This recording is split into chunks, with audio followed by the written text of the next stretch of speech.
kabarya, once again, magandang buhay po sa ating lahat.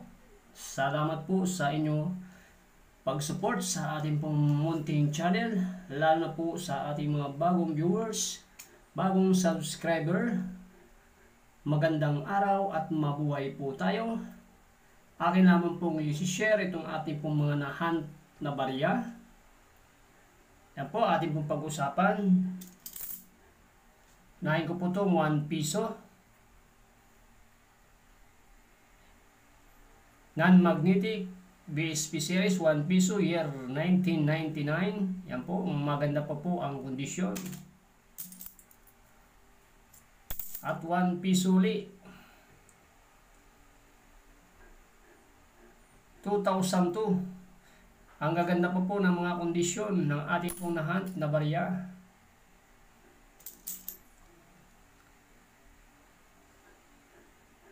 Yan po, 1 piso uli, year 2003. Yan po yung pros.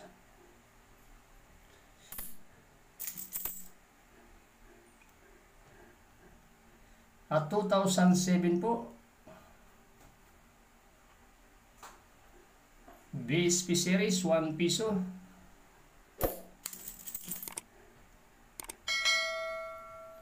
At ito pong 2004 at napakarami po nito, common pa po. Yan po, 2007 uli, 1 piso.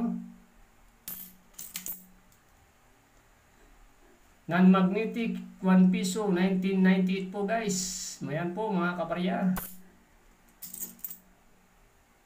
At 2000 po, 1 piso, non-magnetic.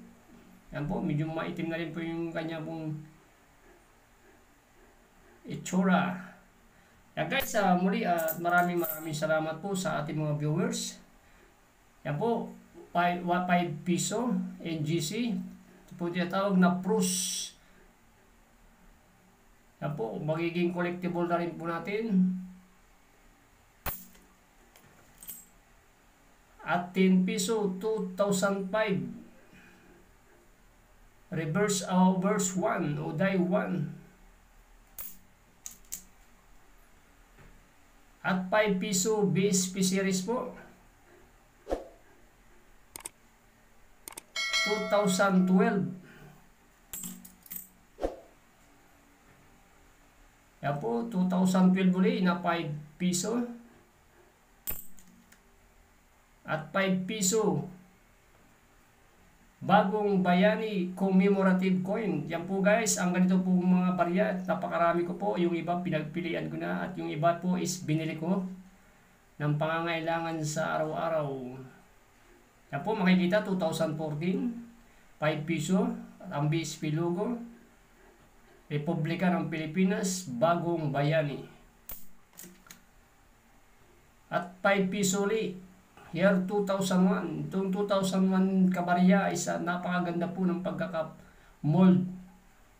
Kung nyo po mapapansin, yan po napakaganda yung Republika ng Pilipinas. Saka yung year 2001. At 20 piso po, nakahan po tayo ulit. Ang ganitong barya po is common pa rin po. Common na po na common sa aming lugar. Yan po, galing tindahan. 2020. 10 piso. Yan po guys, ang ating pong na-hunt. At itong dalawang ori ng 2012 po ang ating pong tatalakayin ngayon. Yan po, dalawang klase po, yung tinatawag na obverse type. Share ko lamang po guys, itong ating pong 5 piso BSP series year 2012. Ito po yung tinatawag na obverse type BSP series po. Share ko lamang po ang kanila pong pagkakaiba. Na guys, mga kabarya, 2 type of obverse na 5 piso. Yan po.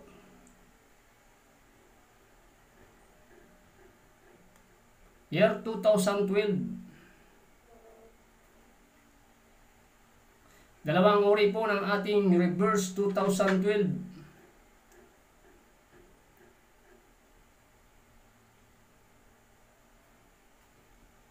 Yan po. Unahin ko po yung obverse 2. Ito po yung tinatawag na obverse 2 guys. Yan po. Ang ganitong barya po is may mga collectors value na po rin to. Ang kanya pong percentage is 12%. Ito yung tinatawag na obverse 2. Ang kanya pong very fine condition 8.91 pesos. Very fine condition 15 pesos po. Extra fine condition 27 pesos. Yan po mga kabarya, ang ating pong 5 piso. Kung tawagin is obverse 2. Yan po makikita, Republika ng Pilipinas. Nakalittering at 5 piso po. Emilio Aguinaldo, year 2012. At yan po yung tinatawag mga kabarya na mint mark. Yan po sa aking mga bagong viewers. Yan po yung tinatawag nating mint mark. At ito naman po tinatawag na edge, plain, smooth. Hindi po kagaya ng 10 piso, ganito po yun. Ito yung ibig sabihin po. Yung edge. Ito naman edge segmented reading. Yan po mga kabarya. Kung inyo pong mapapansin, ang kanya pong obverse. Yan po, 12% na lamang po ang ganitong percentage. At ito naman guys, kabarya, ang tinatawag na obverse 3. Yan, 4% na lamang po ang kanyang pong percentage. Fine condition, 13 pesos po. Very fine condition, 8.91 pesos.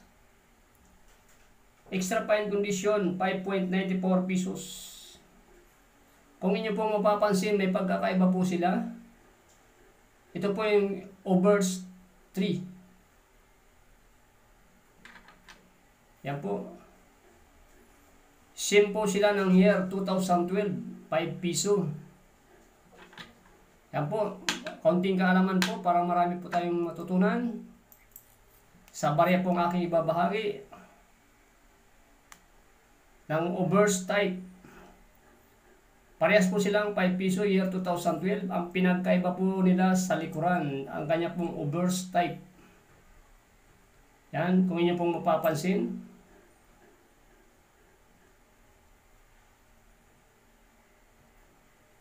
Ito pong obverse 2, pansinin nyo po ang kanyang year 1993. At itong obverse 3, ang kanya pong 1993. Kung tititigan nyo po, magkaiba po. Kung titignan mo po siya guys, parehas po ang kanila pong gear o yung ngipin. Yan po yung ngipin. Kaya lang pinagkaiba na dito sa year 1993. Yan po, ito maliit at ito naman po napakalaki. Malapit na pong sumagad. Yan. Yan po kabarya ang ating pong 5 piso na year 2012 obverse type. Yan po. Kung nyo po mapapansin, iba po yung laki ng 1993. At yung pong ngipin niya po hindi mo nakasagad. At itong obverse 3, napakalaki po yung year 1993. At sasagad na po yung kanyang ngipin o gear sa kanyang pinaka-circle.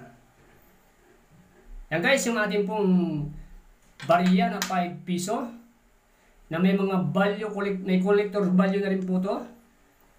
Yan guys, at muli at nakahunt po tayo. Kung inyo pong tititigan mabuti at meron po tayong kaunting kaalaman na nakuha. Magkaiba po sila sa year. Ito pong year na obverse 3, napakalaki po yung 1993. Yan po, ito napakaliit. Yan po, may mga buwelyo collectors na rin po yan mga kabarya. Ang hinahanap po natin na 5 piso is year 2006 po, at 2007, at 2008. Ang 2006 po is 0.3% na lamang, 2007 0.5%, at 2008 same sila po ng 2006 0.3%. Ang ganito pong barya ay marami pong mga kolektor ang naghahanap sa year 2006, 2007, at 2008.